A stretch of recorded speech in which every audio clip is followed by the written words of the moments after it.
I squatted down for a bit. When I came back to my senses, my entire room had changed drastically. The numbness in my head was gone, and slowly, I could tell blood was flowing to my extremities again. How long had I been squatting here? How many minutes? Or had it been hours?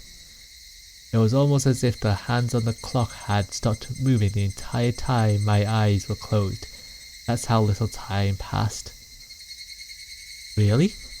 The air in the room wasn't filled with that madness from before. Only a dull silence. Rena wasn't there pinning my arms, and Mion wasn't there about to inject me with a needle. No way. Could it be? All of it? Was a hallucination? There was no other presence in the room besides my own. Though it was the weirdest experience I have ever had. I was certainly with Rena and Mion. I doubted my sanity for a moment, but I was also seized with some sort of comfort. I guess that terrible ordeal was, just a hallucination. Neither Rena nor Mion would ever do something so terrible, right? My head grew hot. I could tell my emotions were welling up. Why? That wasn't a reason to cry. Why? It was sorrow.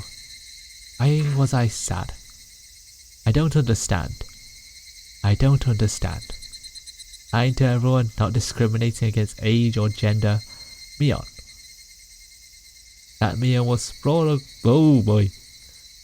That Mion was sprawled by the window in an unnatural pose.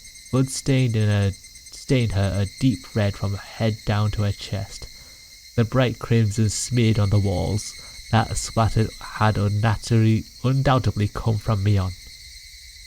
She always had that bright smile, and was kind to me from the day I transferred. Rena. That same Rena was slumped at my feet, and was making the same pool of blood as Mion.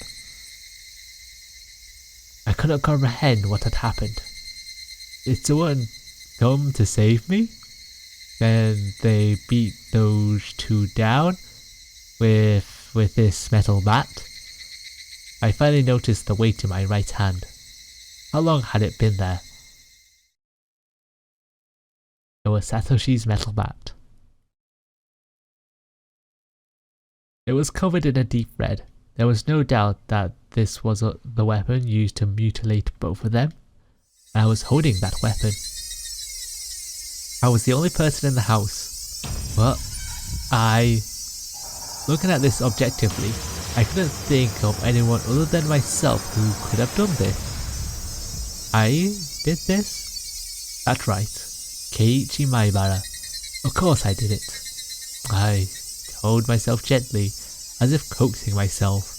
Hey me, there's no reason for you to remember it, nor is there need to regret it. Eat or be eaten. You get that, don't you? But the blood, there's so much. Neither Rena nor Mion had moved an inch.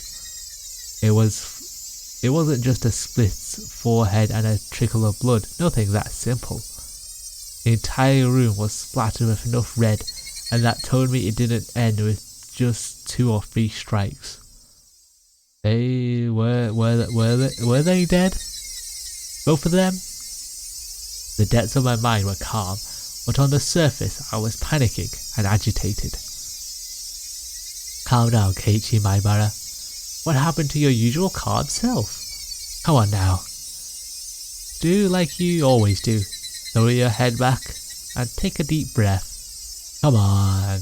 Once, twice. Breathe deeply. Just calm down. Calm down. I chant that over and over in my head and relaxed.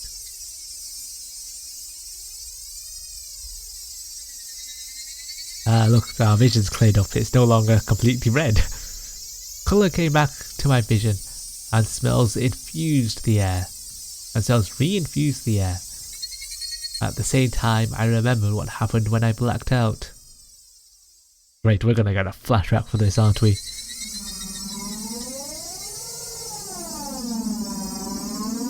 Ren and Mion had attacked me. They were about to inject me with whatever caused the same symptoms as Tomitake-san, but right before that happened, I fought back. I twisted my whole body and threw Rena as she was pinning my arms. Then I followed through with my spin and rammed my foot as hard as I could into Mion's torso. It was soft. Rena tried jumping on me, so I tackled her as hard as I could and slammed her against the wall. I didn't let that brief moment of having them off balance slip by. Satoshi's bat was left carelessly by the side of my desk. And then, at that moment, everything went pitch black. There was nothing recorded past this point in that videotape of my mind. No, that wasn't right. It wasn't that there was nothing recorded. It was recorded just fine. Just the other me inside myself had told me not to look and had turned off the TV. That was a really good analogy of blocking out a memory, isn't it? Just because the screen had gone black and I couldn't see, it didn't mean that the videotape within me hadn't recorded it. The TV just went off. The video was still playing, so we still got all the sounds. The tape within me, creaking along, still playing. On the other end of that pitch black screen, that horrifying video was still playing on.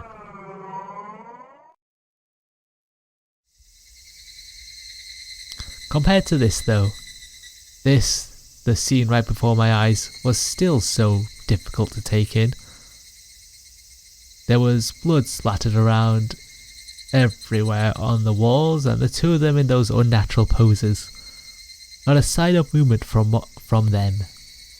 I couldn't tell if they were breathing, no matter what the circumstances were. My friends, these girls, I had attacked them. I may have even killed them, but if I hadn't done this, I would have been the one done for. Balancing that out on on an imaginary scale, it felt odd that I'd even feel bad about it. Even if it was a bit excessive, this was justifiable self-defense. The proof was all here. The two of them collapsed here and Mion's syringe. Mion's syringe filled with some unknown drug would certainly solve the mystery surrounding the incident with Tomitake-san, and from the fact that both of these two were involved, they'd be able to pick out the criminals one after the other.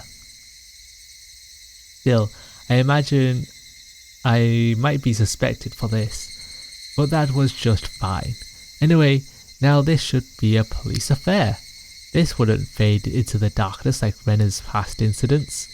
As long as the police were involved, that should bring this to a close. They'd probably revisit their investigations on the chain of incidents. Oji-san would definitely get to the bottom of it. Sure he would. Meaning my wish of not wanting to die, of wanting to know the truth, that would be fulfilled in its most basic form.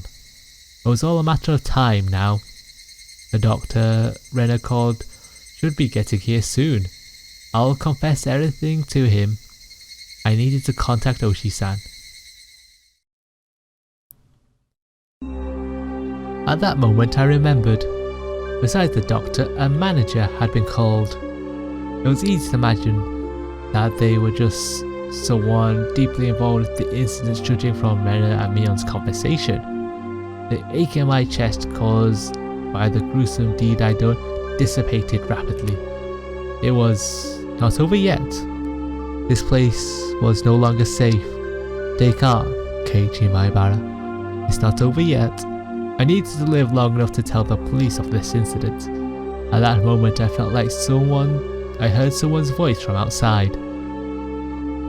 Since people were speaking, it must mean there was more than one person. I moved the curtain ever so slightly and peered outside. It was a bizarre sight. About 4 or 5 grown men were all gathered at the gate. They very much resembled the 2 men who had assaulted me at the dam site today. Those 2 might even be among them. There was one person there wearing a white coat, but he didn't look like a doctor at all. My gut told me he was in disguise, only posing as a doctor. That guy would probably ring the bell and get me to open the front door, pretend to be a doctor to get me to open the door, and then the rest of them would all rush in at once. At that moment I saw the car parked behind the men, and my heart nearly skipped a beat. The white van. Oh, the white van that nearly tried to run us over. No mistaking it. That van. The one that had tried to run me down. The man in the white coat entered the gate and headed towards the front door. The rest of the men hid in the bushes and watched him. I probably couldn't pretend that I wasn't home. Undoubtedly they'd just break the window and enter. I need to get out of here somehow.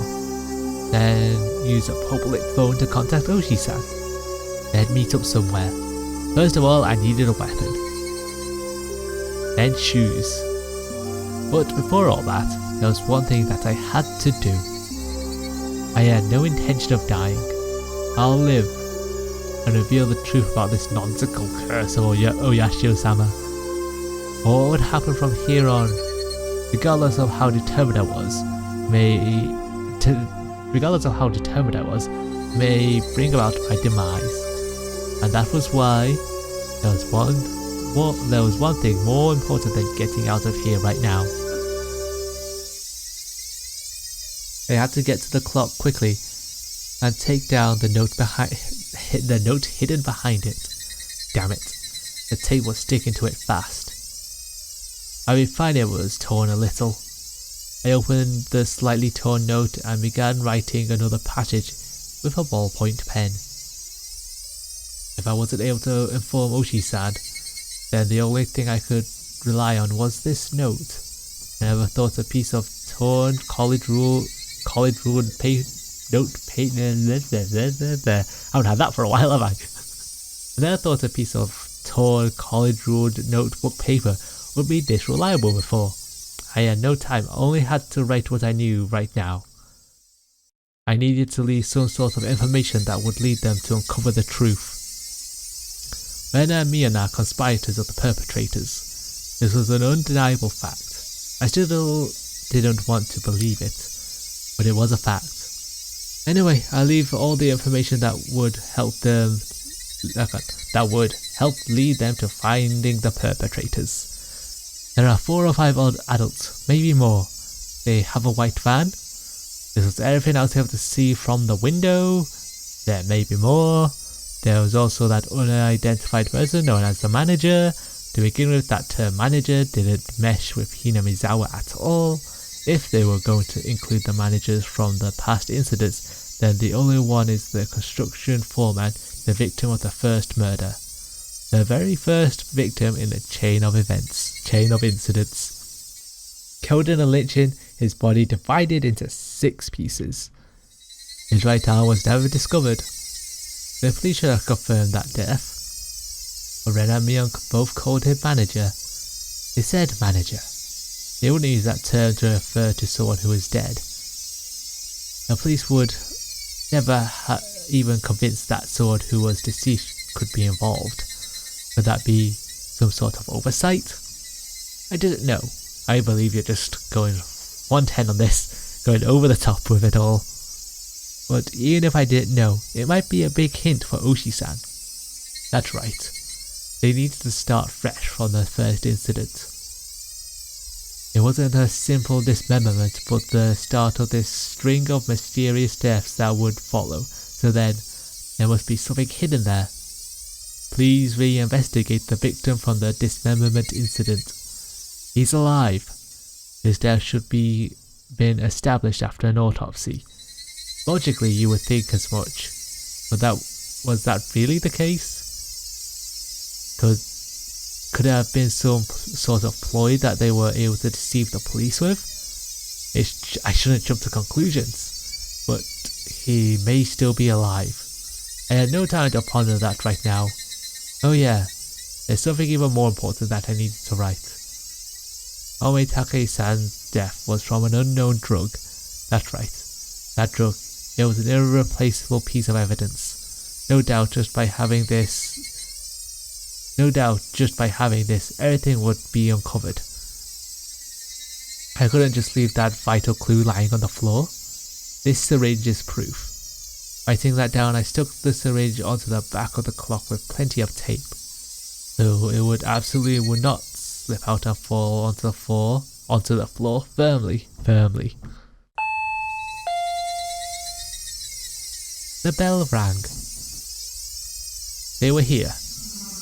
I couldn't write anymore, but even still, there was one last thing that I had to write. I had no idea why it became like this. This may be the closest thing to the truth out of everything I wrote on this note. If you are reading this, I am probably already dead, though you may or may not find my body. If I was going to write out everything that could happen, either dying from the curse or being demoned away, you who are reading this, please uncover the truth. That is my only desire. With this, my last will and testament was complete. It wasn't certain that I was going to die, but it was my final plea. Just in case. I folded the note and stuck it onto the back of the clock and returned the clock back to its usual spot. I couldn't help but pray. Oshi-san, if something happens to me, I'll leave the rest to you. You seem very trustworthy. After that, I gazed down silently at Rena and Mion. This was probably the last time we'd ever see each other. Rena, Mion, I had really thought all of us were friends. But why did it end up like this? I never had any fun in my previous school. I only worried about standardized test scores. Out of the school I hoped to get into was where I really wanted to go, or just a safety net. That was really all I talked about. It was a dull life. The people I called friends were also my rivals in studying, in competitions, in personal records, in standardized test scores. Everyone here taught me how unhealthy that lifestyle was. This month was really fun. Making a fuss over lunch, making a fuss over club, making a fuss over the festival. Something hot began dripping from my face. Uncontrollable tears. I should have no obligations to shed tears for them. But they wouldn't stop. Even if they were after my life. Even if they were trying to kill me. Everything that happened this month, I wouldn't forget about it. How could it be these happy days were just a facade as well? It was a trap meticulously orchestrated up until today to ensnare me. Could it have been that I was just arbitrarily assumed that they were my friends? That couldn't have been the case. Both Rena and Mion, they really were my friends. Those happy days, there was nothing fake or unclear about them. Someone probably forced them to try to kill me. All their minds were taken over, possessed by the supernatural entity known as Oyashiro-sama. Regardless, both Rena and Mion, they were the best friends ever. Yay. And when they were coming after me, it wasn't of their own volition. Wait, they weren't the kind of people to sell off their friends regardless of whether or not they were forced. There was no way such a thing like being possessed by Oyashiro-sama could happen in reality. Then, did the real Rena and Mion come after me? What was I thinking? What a silly and dumb idea. Having beaten down both Rena and Mion, I was still debating if they were the real ones or fakes. There was no real or fake, only the reality that was before me. Ren and Mion was sprawled out at my feet. That was the only truth. I was only trying to twist the facts to my benefit that I had beaten my friends to death. No matter how I spun it, it wouldn't change reality. Ren and Mion were both dead. It felt like there was a crack in the dam of strange emotions I was holding back. It felt like my clean, calm state, which was nothing more than a bluff, had receded, and in that opening, insanity was leaking out. I killed them. Ren and Mion. I killed them.